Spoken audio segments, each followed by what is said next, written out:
সে আবার কিছুদিন আগে বলছে এমপির ইলেকশন, সে যদি এমপি হইতে পারে, হিরো আলম ভাই, সে যদি এমপি হইতে পারে, বাংলাদেশের প্রত্যেকটা মেয়ে তার বাসায় থাকবে, বাংলাদেশের প্রত্যেকটা মেয়ে তার বাসায় থাকবে, এবং সে মনে করেন এই জায়গায় একটা রাখবে, এই জায়গায় একটা রাখবে, প্রত্যেকটা মেয়ে। আর সে প্রমাণ দেন, মুখে বললে তো হবে না। আমার ওয়াইফ বলছে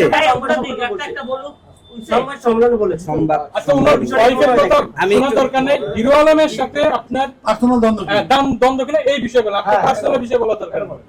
আচ্ছা পার্সোনাল বিষয় তো বলেছে, তার ওয়াইফ তো বলেছে। আচ্ছা আমার ওয়াইফ এই যে এক মিনিট সম্পর্ক আছে কিনা এবং হিরো আলমের সাথে আপনার দ্বন্দ্ব আছে কিনা এটা ক্লিয়ার করেন। না, হিরো আলম ভাইয়ের সাথে আমার কোনো দ্বন্দ্ব নাই, সে তাকে অবশ্যই রেসপেক্ট করি, সে অনেক অনেক বড়, ঠিক আছে, তাকে আমি অবশ্যই রেসপেক্ট করি, কিন্তু সে আমার সাথে যেভাবে ফোনে কথা বলছে, যেভাবে ঠেট দিছে, সে হচ্ছে একটা সন্ত্রাস, ঠিক আছে। সে আবার কিছুদিন আগে বলছে এমপির ইলেকশন, সে যদি এমপি হইতে পারে, হিরো আলম ভাই, সে যদি এমপি হইতে পারে, বাংলাদেশের প্রত্যেকটা মেয়ে তার বাসায় থাকবে, বাংলাদেশের প্রত্যেকটা মেয়ে তার বাসায় থাকবে, এবং সে মনে করেন এই জায়গায় একটা রাখবে, এই জায়গায় একটা রাখবে, প্রত্যেকটা মেয়ে।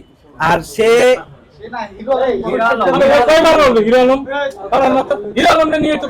ওকে ওকে হিরো আলম শুনেন, আমার ওয়াইফ আমার থেকে 3 বছরের বড়, ঠিক আছে। আমি একটু শেষ করি ভাই, সব পাপি কি একসাথে হয়েছে? আরে ভাই জোড়া লাগা গেছি গা, একসাথে না।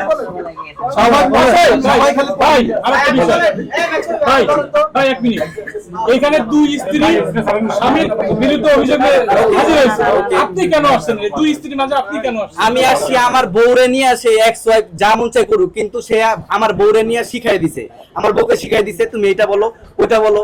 আমার বউয়ের সাথে ডিপোজিট আপনার 2 সপ্তাহ আগে। আপনার বউ হয় কিভাবে সে জাহান্নামে যাক, আপনার কি? পুরোটা শেষ করি। এখন তো আপনার বউ আসে।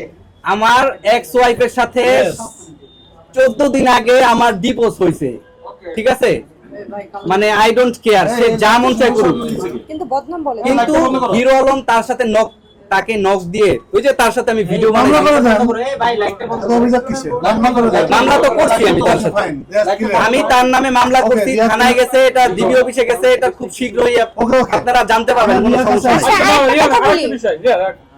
এই মুহূর্তে কেন আপনাকে বউকে ডিভোর্স দিয়ে লাগবে, যেখানে হিরো আলম তার দুই বোন ভাই, যে সংসার করে একমাত্র সেই বুঝে, প্রত্যেকটা মানুষের ভিতরে কষ্ট আছে, কেউ বলতে পারবে না, কারোটা প্রকাশ হয়, কারোটা প্রকাশ হয় না। আমরা যেহেতু মিডিয়া পারসন, আমাদেরটা না চাইলে উঠে যায়। আমার কথা বুঝছেন? আমার বউ, আপনি কি পরকিয়া করলে আপনি সংসার করবেন? অবশ্যই করবেন না। আমার বউরে আমি অনেকবার মাফ করছি, আল্লাহর কসম করে কইতাছি, এই জায়গায় আমি কোনো কিরা কসম কাটতে চাইতেছি না। তারপরও সবাই তো আমারে চিনেন না, ঠিক আছে, আমার কন্টেন্টও এটা না, আমি এইভাবে ডিফারেন্ট ভাবে আমি উপস্থাপক করতেও চাই না। আমার বউ মনে করেন পরকিয়া করে, আমার এক্স বউ সে হচ্ছে পরকিয়া করে, এটা আমি মাইনা নিতে পারি নাই।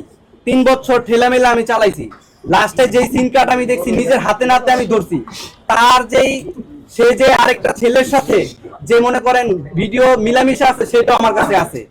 আমার কথা বুঝছেন তো? আমি তার খারাপ চাই না, আমি শুধু চাই সে যেন আমার পিছে না লাগে।